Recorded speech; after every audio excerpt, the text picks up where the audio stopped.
Hello hi friends, जय Jagannath. Welcome to my new mini blog. Song मैंने ये आम माँ पूजा अर्चना सारी दे चली जाइलु माँ मोर पिठा बनैवा लगी। सांग मैंने माँ प्रथमे पिठापाई पुर बनै नहीं खड़ी को जंती देते आम माँ मोर मिसी पिठा को बड़ी देलु। सांग मैंने आम ये पिठा को भल भाव बड़ी इडली फार्म रे माँ चुली रे बसाई देते।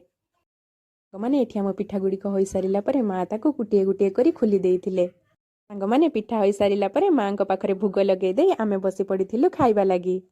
मैंने मु भोग लगे सारा बापा को प्रथमे खाइबा को दे देइथिली। तापरे माँ मोर झील बसी पड़ू खाइबा लगी। झील तो खाऊ न थाए, खाइबा बेले खाली बदमाशी ही करुए। सांग मैंने कहार कहार एमिति पिठा खीरी पसंद निहाती कमेंट बॉक्स रे कमेंट करिवे।